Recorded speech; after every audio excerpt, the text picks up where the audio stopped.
Hi, it's Dr. Morazy with Minutes for Moms here to give you more practical pediatric advice. This is going to be our second video in our series of 5 about your 6-month-old. Today we are going to talk about sleep. What's really important now from a sleep standpoint is there's things that you can now expect from your baby. Up till now you were just praying, you were just hoping that you were going to have a good sleeper. Now you can train your baby to sleep. Now you can expect your baby to sleep better. So there's different tricks that you're going to do to kind of help get them sleeping better. By 6 months of age, typically they still need about 15 hours of sleep during the day, with the majority of that being uninterrupted sleep at night. You are definitely allowed to try to expect your baby to sleep through the night. I'm talking about 8 to 10 hours, and sometimes even longer than that. And there's different things that we're going to do to try to help get that baby where you can expect them to sleep through the night.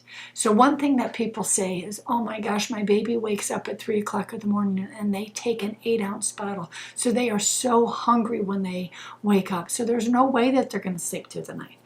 Well, from a sleeping standpoint, if I wake up at 3 o'clock in the morning and you give me a full bowl of ice cream, I'll eat that whole bowl of ice cream, not because I'm hungry, but because I love ice cream and I would eat it anytime that you gave me.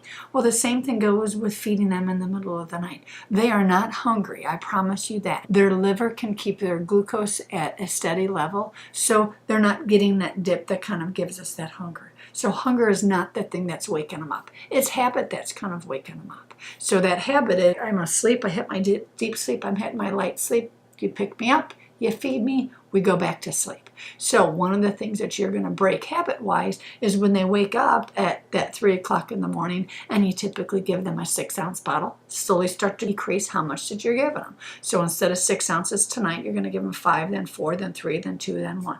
So the other thing are those sleep associations that we've talked in the past. You've got to break those sleep associations. So it's going to be me feeding to fall asleep or you physically holding me to fall asleep. Because if I'm hitting that going deep into that light and I'm used to you feeding me or holding me, when I do that at 3 o'clock in the morning, you need to come in to get me to go back to sleep. So what we're going to do is we're going to work on this at nap time. So what I mean by that is usually what we do at nap time, you do the same thing at bedtime and in the middle of the night. So if I can break those sleep association patterns at nap time, it will also transfer to what's happened at night, both bedtime as well as in the middle of the night. So what you're going to do is you're going to not feed them where they're fully asleep, or you're not going to rock them to sleep during the daytime when you go to put them down. So they're going to be drowsy but not fully awake. And then as you kind of lay them in that crib, they're going to be looking at you like, kind of really, what's going on?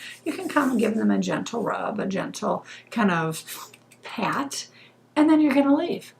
Then go get busy doing the stuff that you have to do. So go get busy answering your emails. Go get busy doing the laundry, doing the vacuuming, getting ready for the next day for your kids with your other kids. So you're going to do anything that you can that'll keep you busy, because 15 minutes of crying during the daytime, we can stay busy, which is much harder than 15 minutes in the middle of the night where you're just laying there going, oh my gosh, would you please just go to sleep?